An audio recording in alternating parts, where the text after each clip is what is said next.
Halo semua, di video kali ini saya akan membahas lapor harta investasi dan keuangan SPT 2026 melalui Cortex. Nah, kalau di bagian 5 saya bahas tabungan, deposito, saham obligasi. Kalau bagian 6 ini saya bahas reksadana, asuransi, kripto, kontrak berjangka, dan CV firma. Begitu. Nah, ini lanjutan dari yang sebelumnya. Oke.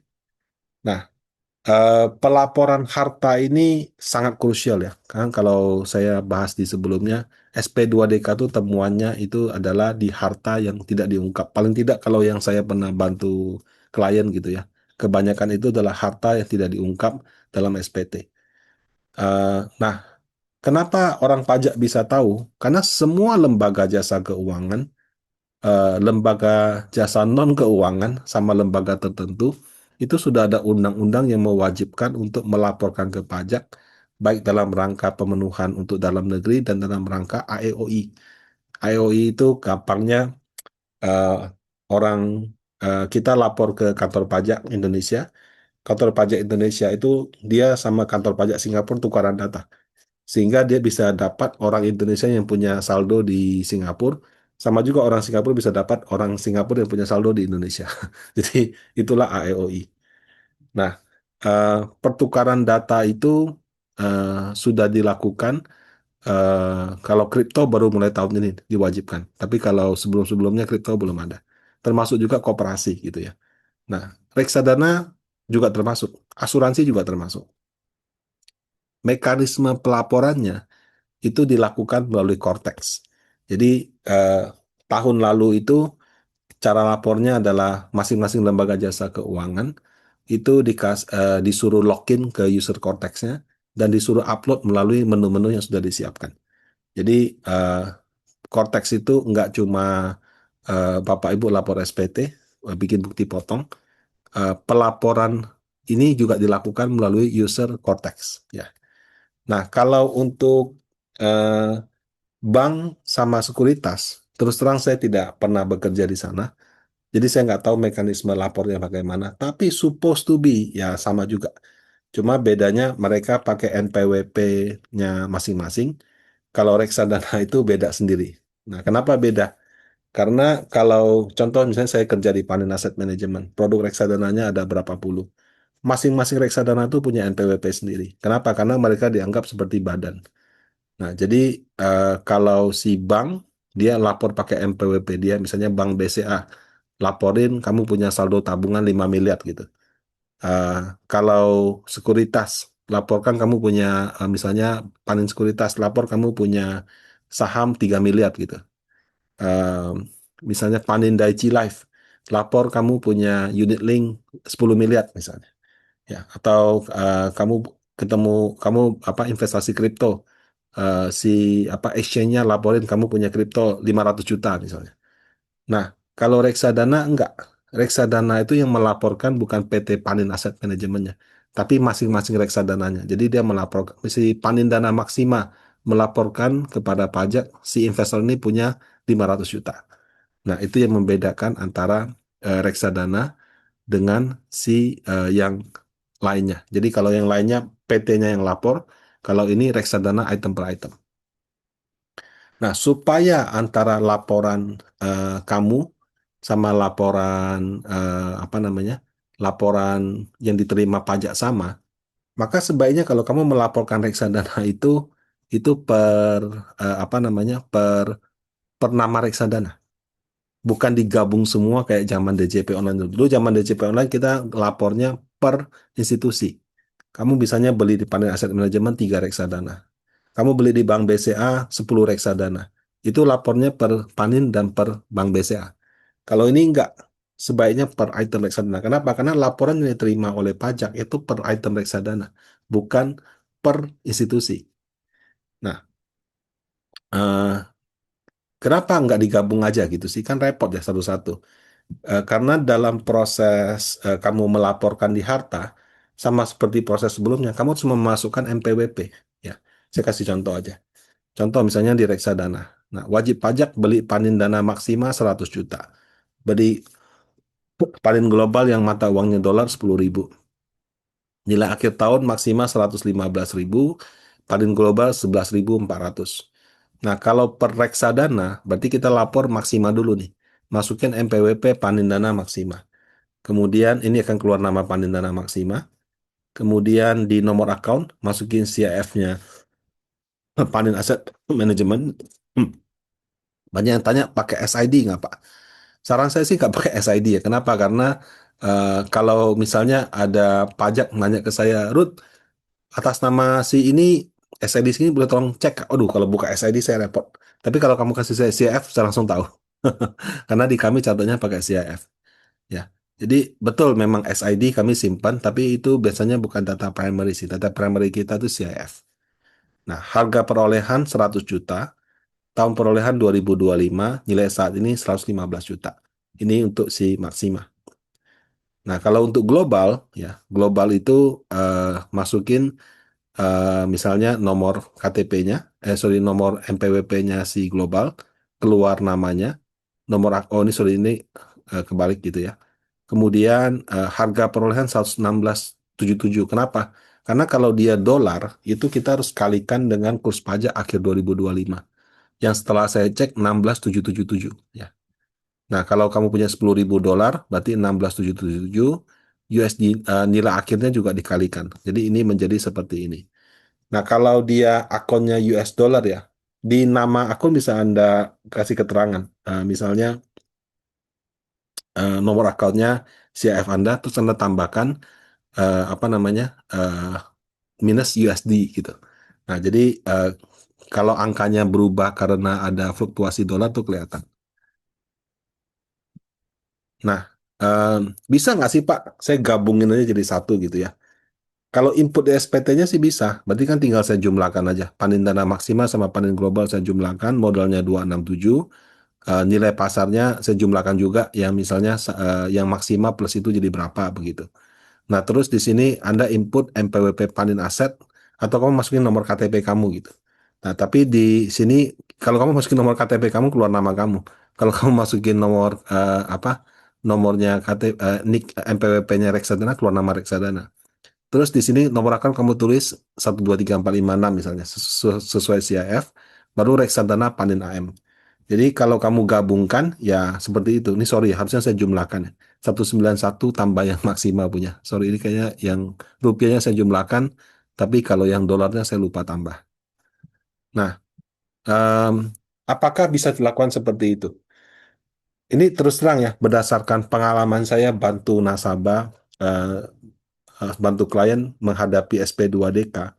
Kan mereka kasih lihat saya suratnya. Pak, lihat nih Pak, saya dapat surat SP2DK dari pajak. Menurut SP2DK itu, Anda punya rekening tabungan di bank ini tidak dilaporkan. Anda punya rekening reksadana tidak dilaporkan. Nah, pas reksadana saya baca, kalimatnya ini loh. Berdasarkan laporan reksadana panin dana liquid gitu. Anda punya 1 miliar tapi belum dilaporkan di SPT. Mohon klarifikasi. Saya bingung kenapa nggak tulisannya nama panen aset manajemen. Tapi memang benar. Karena yang melaporkannya itu per NPWP reksadana. Bukan per NPWP company. Sehingga yang muncul tuh nama reksadananya. Jadi kalau misalnya saya lihat dia dapat 3 temuan. Berdasarkan laporan panen dana liquid Anda punya 1 M. Berdasarkan laporan panen global kamu punya 200.000 dolar. Tapi di SPT Anda nggak ada. Mohon jelaskan. Nah, pernah ada satu case, saya ketemu ya, nasabah itu beli reksadana di bank, dia sudah tulis dia punya saldo di bank sekian. Eh, tapi tetap ditanya, dia bingung, kan saya sudah lapor.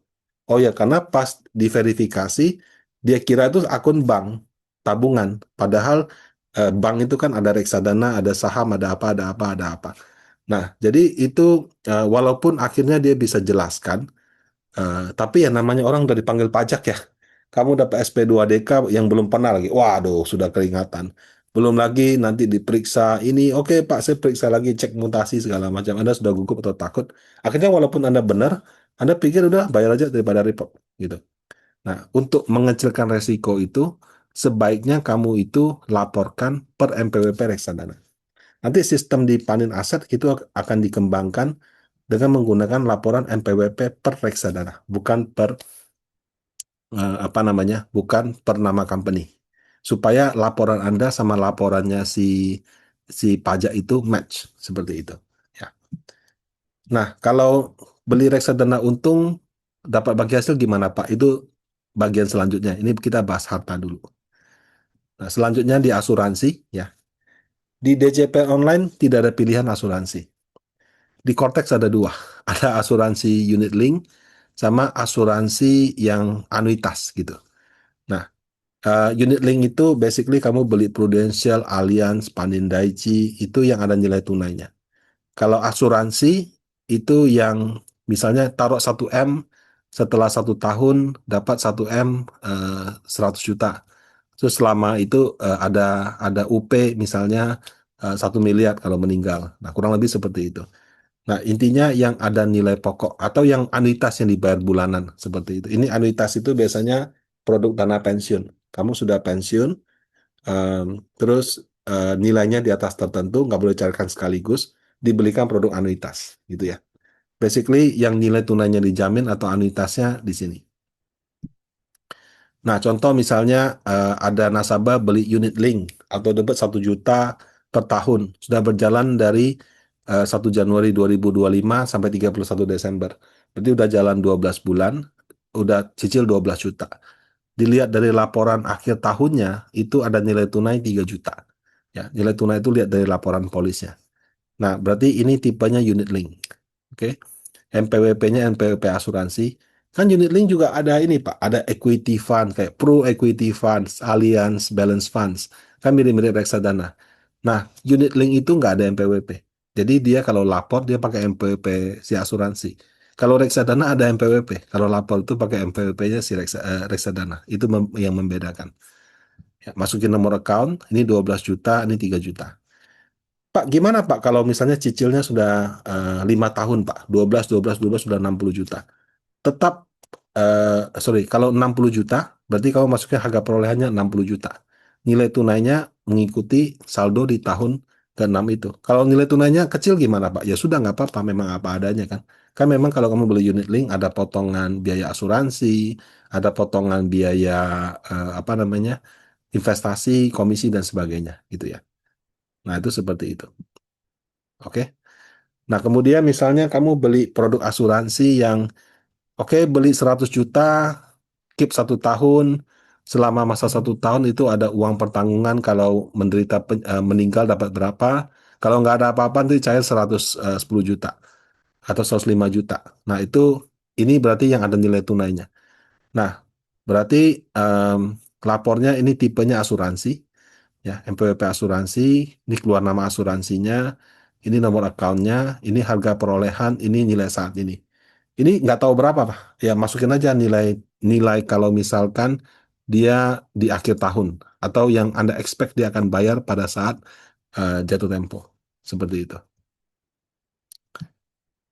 Nah, kalau misalnya asuransi jiwa murni gimana, Pak?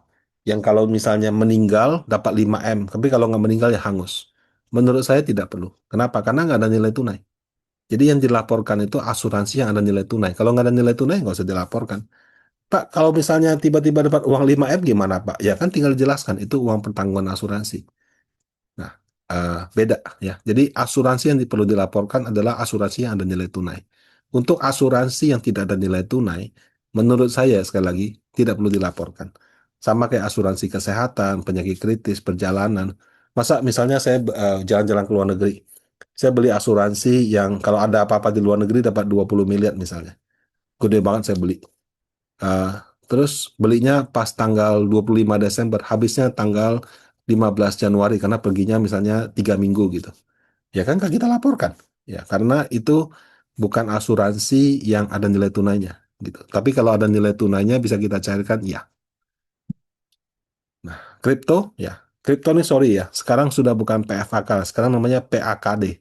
Kalau kamu beli melalui exchange, bahasa Indonesia itu pedagang aset digital, pe- pedagang aset digital, kayaknya saya lupa apa, keuangan kali ya.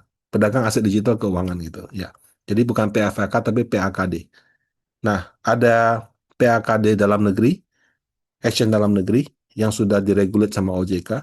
Ada juga exchange luar negeri yang nggak tahu diregulate sama siapa gitu. Nah, kalau kamu beli yang dari dalam negeri, itu biasanya PPh-nya lebih murah daripada kalau kamu belinya di luar negeri. Cuma bedanya kalau PPh dalam negeri, dia punya PPh sudah dipotong waktu kamu jual. Kalau yang luar negeri, kamu store sendiri gitu. Nah, PFAK lokal atau PAKD lokal ini termasuk lembaga yang wajib lapor pajak. Nah, contoh misalnya wajib pajak dia beli kripto 100 juta. Ya. Terus akhir tahun nilainya turun jadi 90 juta. Nah, maka kita laporkan di SPT itu investasi lainnya kripto Indonesia.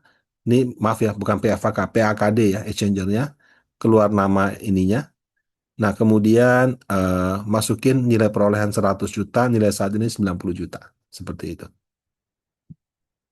Nah, kalau yang luar negeri gimana, Pak? Kalau luar negeri itu eh, menurut saya sih sorry, luar negeri ini misalnya kan sekarang ada kripto yang bisa nggak cuma beli kripto, tapi juga bisa beli saham luar negeri gitu kan. Nah, kalau untuk beli saham luar negeri itu berarti sama dengan saham, ya. Cuma lokasinya di luar negeri. Atau kamu bilang lokasi di Indonesia, tapi sahamnya saham luar negeri. Nah, eh, bedakan antara saham luar negeri sama saham dalam negeri.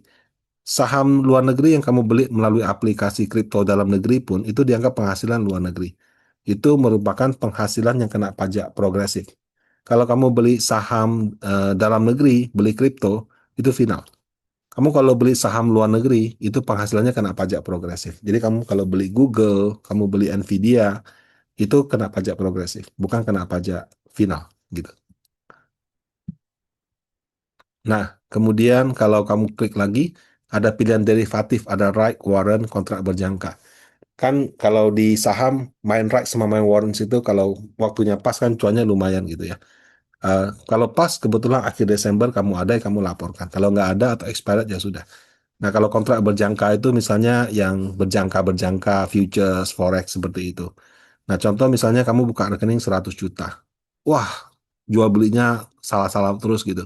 Turun jadi 25 juta. Nah, kamu lapornya ya 100 jadi 25. Nah, kalau kontrak berjangka begini, pajaknya progresif. Jadi kalau misalnya kamu 100, kamu naik jadi 150, kamu jual, 50 jutanya itu kena kena keuntungan dari pengalihan harta. Itu kamu bayar pajak progresif. Tidak final gitu ya. Nah, ini kalau kamu punya CV, ya, CV, ya, CV misalnya 2021 modal 100 juta, usahanya stagnan gitu ya. Keuntungannya dibagi terus. Nah, 2025 kebetulan ada akumulasi keuntungan 50 juta. Jadi modalnya jadi 150. Berarti masukin aja NPWP CV-nya, nama CV-nya keluar, nilai modal di setor 100, ini 150 juta. Ya. Walaupun bentuknya CV, tetap bedakan antara akun company sama akun perorangan ya. Jadi kadang-kadang orang bisnis kalau udah kecampur itu susah. Sebaiknya tetap dibedakan.